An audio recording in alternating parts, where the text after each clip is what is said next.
vida, tanto pessoal como profissional, tanto faz, até porque eu acho que nem existe essa diferença mesmo, né? Tem coisas que eu percebi que me impulsionavam muito. E essas coisas que me impulsionavam muito, eu comecei a perceber que elas tinham sempre uma convergência, pessoal. Eu percebi que essas coisas que me impulsionavam muito aconteciam sempre naqueles períodos de deserto, que a gente ouve muito falar, né, na Bíblia. Então eu percebi que toda vez que eu tinha algum problema na empresa, eu percebi que toda vez que existia toda uma dinâmica, uma movimentação social em que eu não tinha muitas vendas, né, o movimento baixava muito, as pessoas não entravam na minha loja, por exemplo, né? Eu percebi que nesses momentos foram os momentos onde eu mais cresci na minha vida. Mas por que isso aconteceu? Existia uma relação direta entre aquilo que acontecia ali comigo e aqueles problemas que eram conjunturais, que muitas vezes eram uma força do contexto? Não necessariamente, mas como eu lidava com a situação. Então eu sempre fui um tipo de pessoa que sempre anotava tudo e sempre teve muita disciplina para seguir uma agenda e ter projetos para o dia, para a semana, para o mês. Eu sempre me esforçava para manter esses projetos funcionando. Só que sabe o que acontecia? Toda vez que a empresa estava indo bem, que o contexto estava favorável, eu não tinha tempo de colocar esses projetos em andamento. E aí eu percebi que toda vez que o movimento da minha loja caía, ou então o contexto era desfavorável aos negócios, era nesse momento que eu pegava a minha agenda, que eu resgatava os meus projetos do dia, da semana ou do mês e colocava todos eles em prática. Algumas pessoas comentam assim comigo: Ricardo, o seu propósito está muito claro, né? Que o seu propósito é vender produtos naturais, né? E aí, como isso aconteceu recentemente, isso já tinha acontecido muitas vezes comigo, eu falei, olha, eu fiquei pensando a respeito disso e não sei se necessariamente é esse o meu propósito. Porque eu tinha comentado com essa pessoa o seguinte, né? Que motivou ela a dizer isso. Eu comentei assim com ela: olha, eu tento fazer um trabalho mais perfeito possível porque eu quero me aposentar aqui, né? Eu brincando com algumas pessoas. Então eu tento fazer um trabalho mais perfeito que eu consigo. Por quê? Porque eu pretendo estar aqui por muito tempo, né? E como eu sempre falo, me aposentar é uma forma de dizer, vou ficar aqui até pedir para alguém desamarrar minhas botas, né? Porque eu não sou aquele cara que sonha com uma aposentadoria na praia, eu não sou essa pessoa. A minha aposentadoria, eu pretendo que seja uma aposentadoria bem dinâmica, né? Socialmente ativa. Então, conversando com algumas pessoas, eu percebi que às vezes se confunde o propósito do que a gente faz aqui. O propósito que eu tenho na minha vida, por exemplo, se você está me assistindo de algum ponto do Brasil, em qualquer ramo comercial, seja da Nação Verde ou fora dela, o que eu quero passar para você é que o propósito mesmo é ensinar as pessoas e ajudar essas pessoas a mudar de hábito. O produto natural que eu vendo é só um veículo para isso. Você há de convir comigo que conversa muito bem essas coisas, né? Mas o que eu quero fazer realmente é ensinar essas pessoas a como usar essas coisas. Isso sim é uma missão. Isso sim é um propósito. Você há de convir comigo que eu posso fazer isso através de um autosserviço. Eu posso ter uma loja de produto natural, por exemplo, né? E aí eu posso ter um caixa na porta, a pessoa entra, pega o que ela quer e vai embora. Isso para mim não é uma missão. Eu não vejo uma missão nisso aí.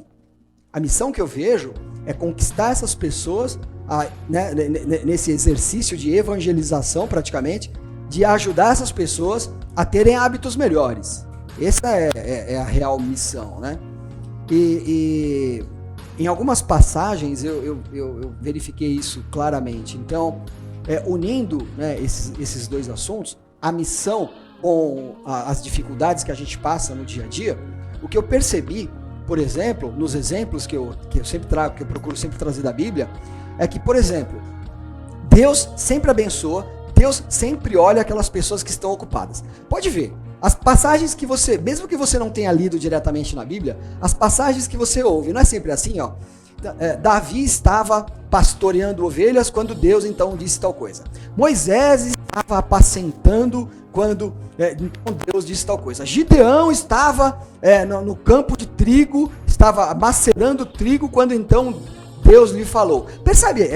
Eu acho sensacional essas histórias, porque Deus sempre está falando com pessoas ocupadas, né? Deus sempre fala aos ocupados. Pode perceber, as pessoas estão sempre ocupadas. Então, todas as vezes que Deus está falando com essas pessoas, elas estão na missão delas. Então essa missão nunca é para elas. Ué, Davi estava lá com o rebanho, ele vai comer aquele rebanho inteiro de ovelha? Né? A pessoa que está na plantação de trigo, a plantação inteira é para ele fazer pão, para ele comer? Não é. Então essas pessoas estão sempre fazendo algo para um maior número de pessoas. E é esse o meu conselho quando a gente percebe que as coisas estão difíceis. É colocar em prática aquilo que a gente não conseguiu colocar quando as coisas estavam melhores. Foi isso que eu sempre fiz na minha vida. Foi isso que sempre me alavancou. Quando o contexto melhora, me encontra mais preparado. Olha, você tem que se avaliar. O que você acha? Você realmente fez a lição de casa? Tem duas formas de a gente abordar isso. Quando as coisas estão difíceis, muitas vezes foram atitudes que a gente teve no passado que não convergem para um resultado melhor para o nosso futuro. É normal. Então, assim, só a gente pode fazer um automapeamento e saber se realmente a gente fez o melhor que a gente podia. Nos dias que se passaram, nas semanas e nos meses que se passaram. A gente tem que fazer esse automapeamento. Não há o que fazer, pessoal. E se você, ao fazer esse automapeamento, você reconhece que fez o melhor que você podia, então, meu amor, olha aqui pra mim, deixa eu falar com você uma coisa.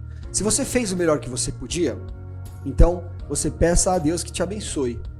Porque se você fez o melhor que você podia, então é uma fase e pode ser um poder contextual.